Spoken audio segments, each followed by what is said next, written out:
સુરતના ઉન વિસ્તારમાં આવેલા મહંમદી નગરમાં મોડી રાતે બે જૂથો વચ્ચે ધાર્મિક બાબતે ઉગ્ર ઝઘડો થતા પથ્થરમારાની ઘટના બની હતી। આ ઘટનામાં 5 વ્યક્તિને ઈજા પહોંચી હતી, જેમને સારવાર માટે હોસ્પિટલમાં ખસેડવામાં આવ્યા હતા। ભેસ્તાન પોલીસે તાત્કાલિક કાર્યવાહી કરીને બંને જૂથોના 30 લોકોની અટકાયત કરી છે અને રાયોટિંગનો ગુનો નોંધ્યો છે। સુરતના ઉન વિસ્તારમાં મોડી રાત્રે ધાર્મિક બાબતે બોલાચાલી બાદ એક જ કોમના બે જૂથ વચ્ચે પથ્થરમારાની ઘટનાની સમગ્ર વિસ્તારમાં તંગદિલી સર્જાઈ હતી। મહંમદી નગર લોકો વચ્ચે ધાર્મિક મુદ્દે ઝઘડો થયો હતો। આ ઝઘડાએ ધીમે ધીમે ઉગ્ર સ્વરૂપ ધારણ કરતા કોમના આ બે જૂથના ટોળા સામસામે આવી ગયા હતા અને પથ્થરમારો શરૂ કર્યો હતો।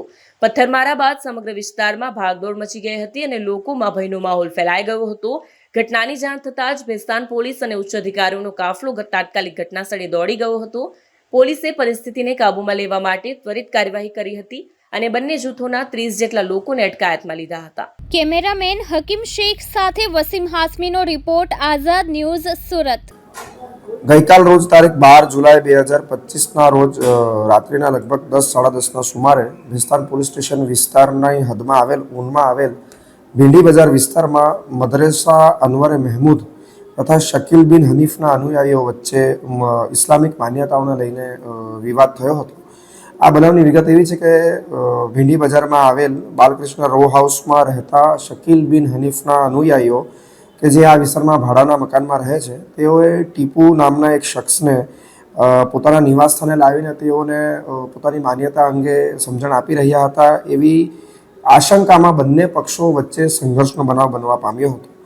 આ અંગે ભેસ્તાન પોલીસ સ્ટેશનને માહિતી મળતા આઈ ડિવિઝન વિસ્તારના તેમજ ઝોન 6 વિસ્તારના અન્ય પોલીસ સ્ટેશનની તમામ પોલીસ અત્રે બનાવના સ્થળે પહોંચી ગઈ હતી તથા વિસ્તારને કોર્ડન કરી લેવામાં આવ્યો હતો અને આ બનાવમાં બંને પક્ષો પર એફઆઈઆર દાખલ કરવામાં આવી છે, જેમાં Bhestan police station FIR number